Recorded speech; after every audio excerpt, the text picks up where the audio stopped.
Selamat pagi semuanya, kembali lagi dengan kami kelompok 1. Kali ini kami akan menjelaskan ruang kolaborasi topik 6 terkait dengan implementasi pembelajaran dalam UPD. Baik, sebelum kami melanjutkan ke penjelasan materi, izinkanlah kami untuk memperkenalkan anggota dari kelompok 1, yaitu Niwayan Ayu Kesumawati, Ignatius Amurdau, Miftah Huramah Ayuni, Nimade Winda Wijayanti, dan Veronica Made Aprilia Kartika Dewi.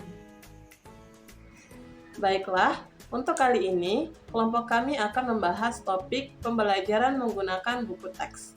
Selanjutnya akan ditampilkan ilustrasi-ilustrasi yang kemudian kami akan memilih ilustrasi-ilustrasi mana yang lebih sering kami gunakan dan ilustrasi-ilustrasi mana yang lebih cocok dengan peserta didik di masa sekarang. Mari kita simak bersama ya. Baik, sebelumnya perkenalkan saya Winda Wijayanti akan melanjutkan presentasi, di mana pada saat ini untuk soal yang pertama yaitu ilustrasi pertama, buku teks atau buku pegangan berfungsi sebagai salah satu sumber daya rujukan untuk dikaji sebagai landasan desain pembelajaran dengan tujuan yang spesifik dan hasil pembelajaran. Kemudian ilustrasi yang kedua yaitu buku teks atau buku pegangan adalah silabus atau penuntun seluruh kegiatan pembelajaran. Tidak ada tujuan eksplisit di luar buku teks yang digunakan. Pertanyaannya, ilustrasi mana yang sering Anda lakukan, 1 atau 2, dan mengapa kelompok Anda memilih ilustrasi tersebut? Jelaskan. Nah, untuk kelompok kami, ilustrasi yang sering kami lakukan yaitu ilustrasi yang pertama. Dalam proses pembelajaran, buku teks berfungsi sebagai salah satu sumber daya rujukan untuk dikaji sebagai landasan desain pembelajaran dengan tujuan yang spesifik dari hasil pembelajaran. Guru dapat menggunakan buku teks sebagai referensi untuk memahami materi yang akan dipelajari, untuk mengembangkan desain pembelajaran yang efektif dan efisien, serta untuk mencapai tujuan pembelajaran yang spesifik dan hasil pembelajaran yang diharapkan. Baik, kita masuk pada soal berikutnya yaitu ilustrasi mana yang menurut Anda cocok dan sesuai dengan peserta didik kekinian. Jelaskan. Berdasarkan kedua ilustrasi tersebut, ilustrasi yang cocok menurut kami atau yang sesuai dengan peserta didik kekinian yaitu ilustrasi 1, di mana akses sumber belajar lain selain buku pegangan sudah lebih mudah diakses, sehingga buku pegangan pada masa kini dapat berfungsi sebagai salah satu sumber rujukan. Guru juga dapat mengeksplorasi berbagai rujukan yang tersedia serta disesuaikan dengan karakteristik peserta didik serta juga karakteristik daerahnya. Sehingga peserta didik juga memiliki kesadaran bahwa rujukan pengetahuan yang mereka bisa raih tidak tertutup pada buku pegangan saja, tetapi juga ada berbagai macam akses rujukan. Baik, selanjutnya kita masuk pada soal yang kedua, di mana pada soal yang kedua ini juga terdapat dua ilustrasi. Nah, ilustrasinya yaitu ilustrasi pertama, hasil belajar yang diinginkan membutuhkan penilaian unjuk kerja yang bersumber dari keilmuan sebagai konten buku teks. Kemudian ilustrasi keduanya yaitu penilaian terdiri dari tes pengetahuan, sikap, dan keterampilan yang ada pada buku pegangan dan mungkin terpisah seperti lembar kerja peserta didik, namun masih terkait erat konten buku teks. Nah, kita lanjut ke pertanyaan selanjutnya, yaitu ilustrasi mana yang sering Anda lakukan, apakah ilustrasi 1 atau ilustrasi 2, dan mengapa kelompok Anda memilih ilustrasi tersebut? Jelaskan. Nah, ilustrasi yang lebih sering kami gunakan yaitu ilustrasi 2, di mana penilaian terdiri dari tes sikap, pengetahuan, dan juga keterampilan yang ada pada buku pegangan dan mungkin akan dibuat terpisah dengan lembar kerja peserta didik. Namun di sini masih memiliki keterkaitan yang erat dengan buku teks yang dipegang oleh peserta didik. Nah, penilaian tersebut dapat digunakan untuk mengukur kemampuan peserta didik dalam menunjukkan pengetahuan, sikap, dan juga keterampilan yang sudah mereka pelajari.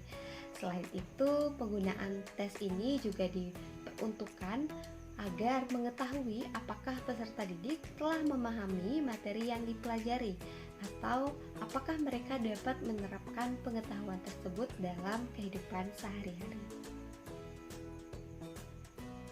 Kemudian, ilustrasi mana yang menurut Anda cocok dan sesuai untuk peserta didik kekinian? Jelaskan. Nah, kembali lagi seperti tadi, ilustrasi yang menurut kami cocok dengan peserta didik yang kekinian yaitu ilustrasi kedua. Mengapa? Karena pada saat ini, seperti yang kita ketahui, pendidikan di Indonesia menggunakan kurikulum merdeka, di mana kurikulum ini menekankan pada profil pelajar Pancasila.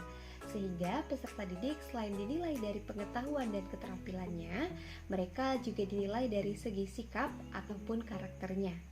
Ilustrasi kedua juga cocok dengan gaya belajar peserta didik pada masa kini, di mana tidak hanya memfokuskan pada aspek kognitif saja, tetapi juga memperhatikan aspek afektif dan juga psikomotorik, di mana hal ini akan mendukung kebebasan belajar peserta didik untuk mengembangkan keterampilan sesuai dengan minat dan juga bakatnya.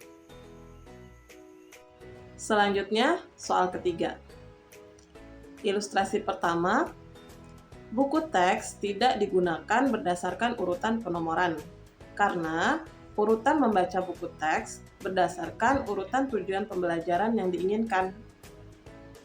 Ilustrasi kedua, teks dibaca dan dimanfaatkan berdasarkan urutan penomorannya. Baiklah, ilustrasi mana yang lebih sering kami gunakan dalam mengajar? Kelompok kami sepakat bahwa ilustrasi kedua adalah ilustrasi yang lebih sering kami gunakan dalam mengajar, terutama dalam bidang matematika, di mana penggunaan buku teks dibaca sesuai dengan urutan penomorannya. Alasannya, dalam bidang matematika, buku teksnya itu sudah disusun secara sistematis dari materi yang lebih dasar hingga ke materi yang lebih kompleks. Kami berharap bahwa peserta didik dapat membaca materi-materi yang lebih dasar terlebih dahulu agar bisa masuk pada materi selanjutnya.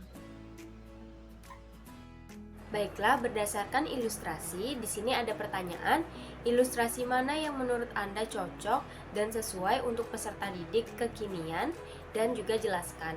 Nah, pada kurikulum terbaru yang diyakini sudah dirancang sesuai dengan karakter peserta didik kekinian, guru diberikan ruang untuk menyusun urutan materi sesuai dengan kebutuhan. Namun, menurut kami sebagai pendidik dalam bidang matematika pada umumnya sudah sesuai dengan kebutuhan peserta didik.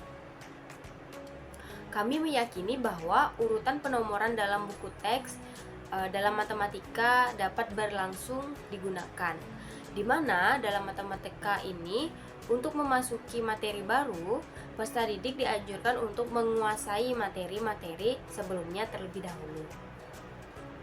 Kemudian selanjutnya di sini ada dua ilustrasi. Ilustrasi yang pertama yaitu buku teks ini adalah salah satu sumber daya dan rujukan di antara banyaknya sumber belajar. Buku pegangan termasuk sebagai materi dan umumnya hanya digunakan untuk merangkum ide-ide penting dan juga sebagai landasan memecahkan masalah dan dukungan argumen penting. Untuk ilustrasi yang kedua yaitu buku teks sebagai sumber primer dan bahan sumber lainnya. Jarang digunakan, misalnya tidak menggunakan media massa, kemudian media sosial dan lain sebagainya. Ringkasan dan konten buku teks diambil sebagai kegiatan untuk mempelajari, dialami dan dieksplorasi, dipuji dan dikritik.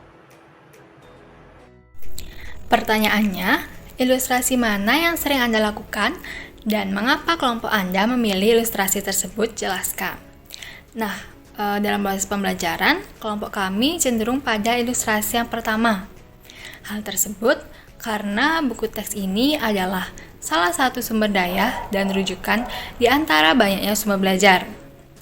Buku pegangan termasuk sebagian materi dan umumnya hanya digunakan untuk merangkum ide-ide penting dan sebagai landasan memecahkan masalah dan dukungan argumen penting. Pertanyaannya, ilustrasi mana yang menurut Anda cocok dan sesuai untuk peserta didik kekinian? Jelaskan. Nah, menurut kelompok kami, ilustrasi yang cocok dan sesuai untuk peserta didik kekinian yaitu ilustrasi yang pertama. Karena ilustrasi pertama ini merujuk pada perkembangan zaman. Buku teks pada saat ini digunakan sebagai salah satu sumber belajar. Selain menggunakan buku teks, perlu juga menyesuaikan dengan perkembangan teknologi yang pesat. Sehingga, pada proses pembelajaran, sebaiknya menggunakan berbagai sumber belajar. Peserta didik kekinian juga perlu menggunakan buku teks sebagai salah satu sumber belajar, karena buku teks masih menjadi sumber informasi yang penting dan dapat digunakan dalam pembelajaran. Sekian pembahasan dari kelompok kami mengenai implementasi pembelajaran dalam UPD dari topik 6 ruang kolaborasi, mata kuliah, perencanaan dan pengembangan kurikulum. Terima kasih.